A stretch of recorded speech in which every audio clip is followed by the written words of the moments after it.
सुनी अनसुनी कहानियों में लीजिए सुनते हैं कहानी त्रिशूल। रचना राजपूत की आवाज में। अंधेरी रात, ऊपर से तेज बारिश, कमरे की रोशनी में बूंदें बड़ी बड़ी दिखाई दे रही थीं। बाहर जाने की कोई हिम्मत नहीं करेगा। बात है 30 साल पहले की। ऐसी ही एक अंधेरी रात और ऊपर से तेज रोशनी। मैं अपनी बंदूक ताने मैदान में खड़ा था। उन दिनों मैं एक फौजी था। जिंदगी तो मज़े से गुजर रही थी। मेरी सभी अच्छी यादें उसी वक़्त की हैं, जो मुझे अक्सर याद आया करती हैं। आज मैं बंद कमरे में बैठ के अखबारों के लिए लेख लिख रहा हूँ। आज मुझे कोई देख के सोच भी नहीं सकता मैं उस वक़्त कितना फुर्तीला और जोशीला था। वाह, क्या दोस्त थे, कितना मज़े करते थे। चेहरों पे हमेशा मुस्कुराहट रहती थी। देवीदास का जोशीलापन, रामगिल के गाने कभी यादों से नहीं मिट सकते। वो सब आज मेरे लिए यादें हैं। अगर कुछ सच है तो वो है ये कमरा, ये अखबार के लेख। 30 बरस पहले जब मैं ऐसी ही अंधेरी बारिश वाली रात में बंदूक ताने खड़ा था, कुछ एक दो फौजियों के गाने की आवाज़ें भी आ रही थीं। तेज बिजली के साथ बादलों की गड़गड़ाहट भी सुनाई दे रही थी। बारिश जो अब और तेज हो गई थी, तभी मुझे एक परछाई दिखाई दी जो मेरे पास से ही गुजरी थी। पहले सोचा कोई जंगली जानवर होगा, पर बिजली की रोशनी पड़ी तो देखा कोई आदमी है। आदमी पार्क से होके गुजर रहा था। मैं ड्यूटी पे था। मैंने बंदूक संभाली और रुकने के लिए बोला। अगर कोई 3 बार बोलने पे भी नहीं रुकेगा तो फौजी को गोली मारने की इजाज़त है। मैंने 3 बार बोला, पर वो नहीं रुका। मेरे पास आके खड़ा हो गया। फिर बिजली की चमक से मैंने देखा वो एक आदमी नहीं, औरत है। वो बोली, संतरी, कुछ मत बोलना, मैं लुइजा हूँ। मैंने देखा, अरे हाँ, ये तो हमारे कमांडिंग ऑफिसर की बेटी लुइजा है। पार्क में 1000 जवान तैनात थे। वो उसकी हर बात मान सकते थे। फिर वो इस वक्त कहाँ जा रही थी? मैंने पूछा, आप इस समय? वो बोली, मुझे माफ़ कर दो संतरी, मैं तुम्हें नहीं बता सकती हूँ और तुम्हें रिक्वेस्ट कर रही हूँ, तुम ये बात किसी को मत बताना। उसकी आवाज़ कुछ अलग आ रही थी, डरी हुई सी। मैंने फौजी आवाज़ में कहा, मैं आपको जाने नहीं दूंगा। यहाँ से किसी को भी जाने की इजाज़त नहीं है। पर मैं तो तुम्हारे कमांडिंग ऑफिसर की बेटी हूँ। जी, पर नियम सभी के लिए एक जैसे हैं मैम। वो रोते हुए बोली, फिर अब मैं कैसे जाऊंगी? आप मेरी मदद करें। उसने मेरा हाथ पकड़ लिया और बोली, तो अब मैं क्या करूं? उसका हाथ कांप रहा था। एक बार तो मैंने सोचा जाने देता हूँ, पर तभी मुझे अपनी ड्यूटी याद आ गई। मैं जानता था वो अपने प्रेमी से मिलने जा रही होगी, तभी तो छुप के जा रही है। मैं किसी के भी प्यार में रोड़ा नहीं बनना चाहता हूँ, पर क्या करूँ, मेरी ड्यूटी, मैं नहीं जाने दूंगा। वो फिर रोते रोते मेरा हाथ पकड़ के बोली, मुझ पे रहम करो, किसी को ना बताना, मुझे जाने दो, मेरी इज्जत बचा लो। उसके आंसू मेरे हाथ पे गिर रहे थे। मुझे बहुत बुरा लग रहा था। बारिश मेरे ऊपर गिरने का कोई फ़र्क नहीं पड़ रहा था, पर जब आंसू मेरे हाथ पे गिरे तो मैं परेशान हो गया। एक तरफ फौजी ड्यूटी का फ़र्ज, दूसरी तरफ इंसानियत। किसको चुनूं? मैं जानता था अगर पकड़वा दूंगा तो खबर आग की तरह फैल जाएगी। अगर जाने दूंगा तो मेरे पे भी एक्शन हो सकता है, मेरी भी ज़िंदगी यहीं ख़त्म हो सकती है। लुइजा बोली, संतरी, मेरी मदद करो, मैं तुम्हारी मदद वक्त आने पे ज़रूर करूँगी।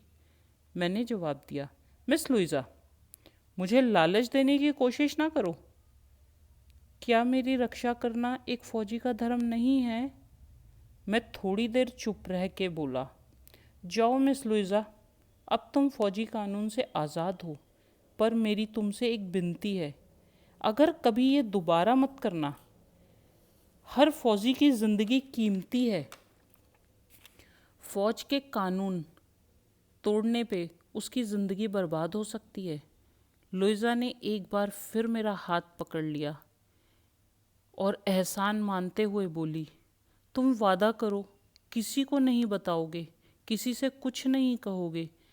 मेरी मदद करने के लिए भगवान तुम्हें बहुत तरक्की देगा। आज से मैं तुम्हें अपना भाई मानती हूँ।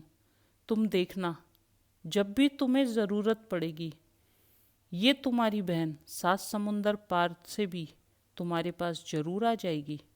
संतरी, तुम्हारा नाम क्या है? लुइसा, मुझे कोई लालच नहीं है।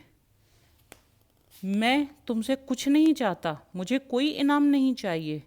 तुम मेरा नाम पूछ के क्या करोगी? जाओ यहाँ से, रहने ही दो, जाओ यहाँ से। एक बार फिर जोर से बिजली कड़की। मैंने देखा, उसकी आंखों में आंसू थे, वो रो रही थी। लुइजा बोली, एक बहन को अपने भाई का नाम पूछने का हक नहीं है? क्या ये भी फौजी कानून के खिलाफ है? नहीं, मैंने उत्तर दिया, मेरा नाम श्रीनाथ सिंह है। और मेरी भी आंखों में उस समय आंसू आ गए। उसने मेरा हाथ धीरे से दबाया और थैंक्स बोल के चली गई। कहाँ गई? मैंने कुछ नहीं पूछा और ना ही अंधेरे में दिखाई दिया कि वो किधर साइड गई। मैं सोचता रह गया, काफ़ी देर वहीं खड़ा सोचता रहा। कई साल बीत गए, कितने ही युद्ध हो गए। अब मैं मामूली से कुछ खास बन गया, मैं लेफ्टिनेंट बन गया हूँ। एक अंधेरी रात बिल्कुल ऐसी ही थी। मैं कैप्टन नाक्स के और लेफ्टिनेंट डॉक्टर चंद्र सिंह के साथ बैठा था। उन्हें ये बात सुना रहा था जो 10 साल या 12-15 साल पुरानी होगी। बस लुइजा का नाम मैंने छुपा रखा था, वो नहीं बताया था। कैप्टन नाक्स को बहुत इंटरेस्ट आ रहा था। वो बार बार मुझसे बातें पूछ रहे थे, रिलेट कर रहे थे, पूरी तरह मिला रहे थे। जब मैंने लास्ट में कहा कि ऐसी ही तेज बारिश वाली अंधेरी रात थी, तो कैप्टन नाक्स तो खड़े हो गए और पूछने लगे, क्या उस लड़की का नाम लुइजा था? मैं तो हैरान हो गया। आपको उसका नाम कैसे पता? मैंने तो आपको उसका नाम नहीं बताया। तभी कैप्टन नाक्स रोने लग गए। बोले, अभी सब बताता हूँ, पहले आप ये बताना कि आपका नाम क्या है। आप श्री नाथ सिंह हैं या चौधरी हैं? मैंने जवाब दिया, दोनों। पहले मैं श्री नाथ सिंह था, अब लोग मुझे चौधरी के नाम से बुलाते हैं। तभी कैप्टन नाक्स ने कुर्सी मेरे पास थोड़ी सी कर ली और बोले, आपको तो मैं बरसों से जानता हूँ, मरते दम तक आपको नहीं भूल सकता। मेरे पास उसकी एक वसीयत है आपके लिए। मैं हैरान हो गया। एक लंबी सांस लेके कैप्टन नाक्स बोले, तुम्हें याद है एक अंग्रेज ऑफिसर जिसको तुमने कंप्लेंट की थी और उस ऑफिसर ने तुम्हें एक गाली दी थी? मैंने कहा, अरे हाँ, खूब याद है। वो कारपोरल था, मैंने उसकी कंप्लेंट की थी। वो ऑफिसर से साधारण सिपाही बन गया था। मेरी एक कंप्लेंट की वजह से उसके साथ ऐसा हुआ क्योंकि उसने मुझे गाली दी थी। उसका नाम क्रिप क्रुप ऐसे कुछ था, मुझे ध्यान नहीं आ रहा। तभी कैप्टन नाक्स ने कहा, उसका नाम किरपिन था।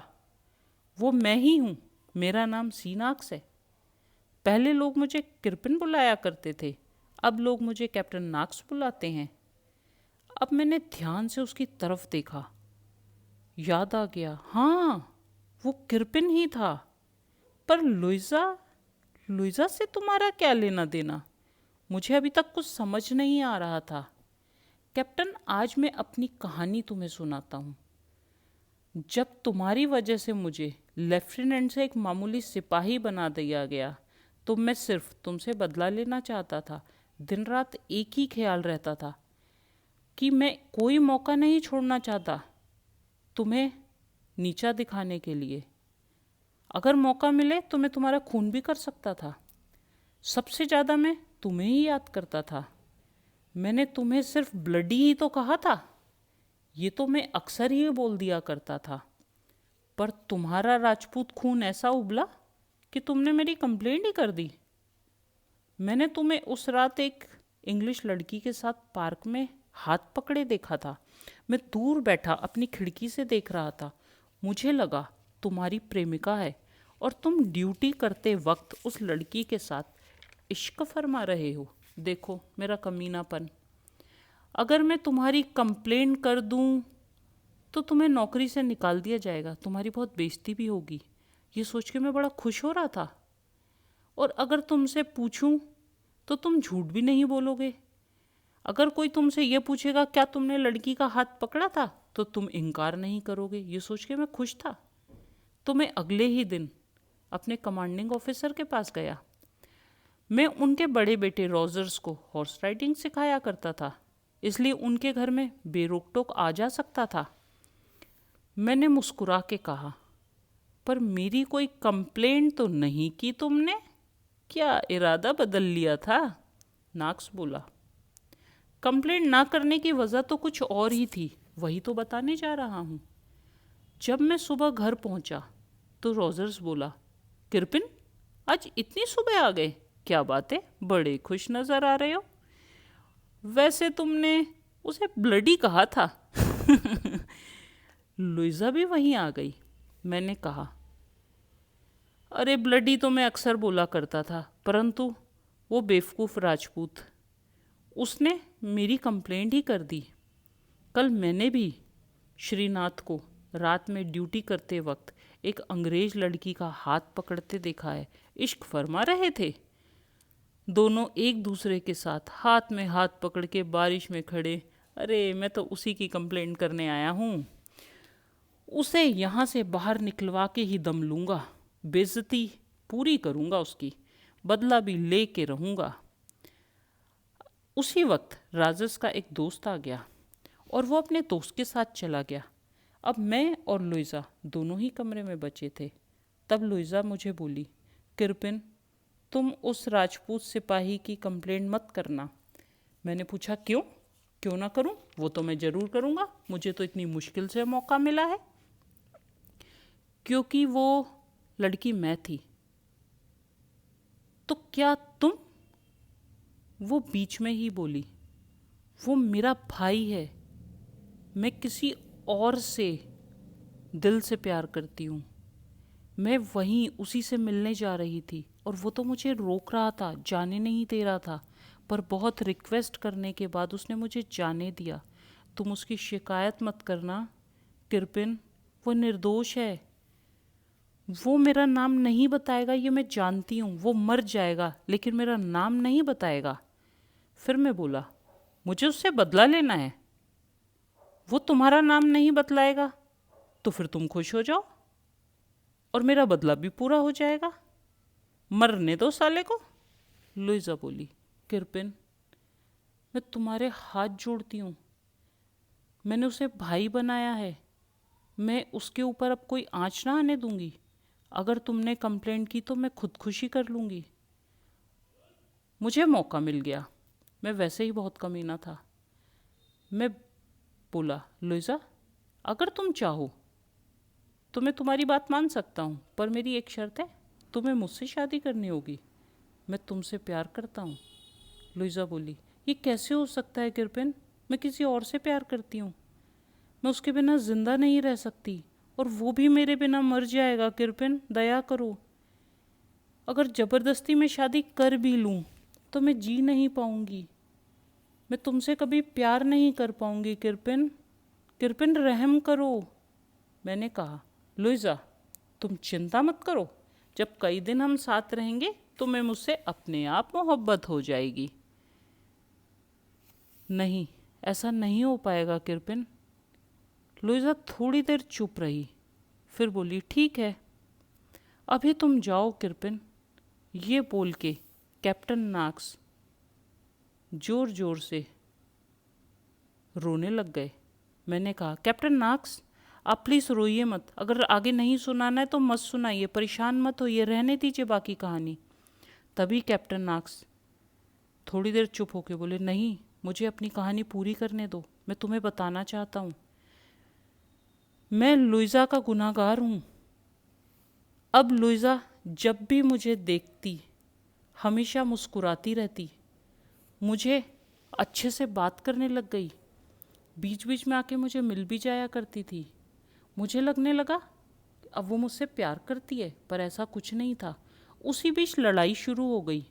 तुम फ्रांस चले गए और मैं कमांडिंग ऑफिसर के साथ मिस्र चला गया। लुइजा और रोजर्स दोनों वहीं अपने अंकल के साथ रह गए। 3 साल तक लड़ाई चलती रही। अब मैं लेफ्टिनेंट हो गया। कमांडिंग ऑफिसर उस लड़ाई में मारे गए। जब मैं वापस आया तो मुझे थोड़ा बदलाव नज़र आया। लुइजा बहुत कमज़ोर हो गई थी। मैंने फिर कहा, लुइजा, तुम पे अब कोई ज़बरदस्ती नहीं है, वो मेरी उस समय बेवकूफ़ी थी। मैंने तुम्हें आज़ाद किया, तुम चाहो तो अपने प्रेमी से शादी कर सकती हो। वो बोली, मेरा प्रेमी भी अब नहीं है, इस लड़ाई में मारा गया। वो तो फ़ौज में जाना भी नहीं चाहता था, पर मेरी वजह से चला गया, और वो खुद जान के मरने गया। वो फ्रांस की लड़ाई में चला गया था। किरपिन, तुम खुश हो जाओ, आज 6 महीने हो गए उसे मरे हुए। उसकी मौत की वजह मैं हूँ किरपिन, सिर्फ मैं। उसकी बातों से ऐसा लग रहा था जैसे वो सारा इल्ज़ाम मुझ पे लगा रही है। वो ये कहना चाहती है कि उसके प्रेमी का खून मैंने कर दिया है। पर मैंने सोचा, लुइजा को मैं इतना खुश रखूँगा कि वो सब कुछ भूल जाएगी। 1 महीने बाद हमारी शादी हो गई। दावत हुई, खूब शराब उड़ी, सब बहुत खुश थे। लुइजा अपने कमरे में थी और मैं अपने दोस्तों के साथ उनकी खातिरदारी में लगा हुआ था। तभी रोजर्स आके बोला, किरपिन, तुम्हें लुइजा बुला रही है। उसकी ना जाने क्या हालत हो गई है, जल्दी चलो। मैं डरा, तेजी से भागा। मैं इतना डरा हुआ था कि समझ ही नहीं आ रहा था क्या करूं। जब मैं लुइजा के पास पहुंचा तो वो बोली, किरपिन, मैंने अपना वादा पूरा किया, मैंने तुमसे शादी कर ली है। अब मैंने जहर खा लिया है। मैं अपनी मोहब्बत किसी के साथ नहीं बांट सकती। मैं जा रही हूँ। जब तक मैं डॉक्टर लेकर आता, लुइजा जा चुकी थी। उसके पास से एक कागज़ पड़ा मिला। उसमें लिखा था, तुम्हें जब भी मेरा भाई श्रीनाथ मिले उससे बोलना, लुइजा मरते वक्त भी अपने भाई का एहसान भूली नहीं थी। बोल के कैप्टन नॉक्स ने कागज़ जेब से निकाला और मुझे दे दिया। बोले, चौधरी, तुम्हारी बहन का मैं गुनाहगार हूँ, तुम चाहो तो मुझे गोली मार सकते हो। बोल के कुर्सी पे बैठ गए, लेट गए। हम दोनों की भी आंखों में आंसू आने लगे। जब कैप्टन नॉक्स को मैंने छुआ तो उनका हाथ बहुत ठंडा था। मैं घबरा के बोला, डॉक्टर, डॉक्टर चंद्र सिंह, जल्दी देखो कैप्टन नॉक्स को।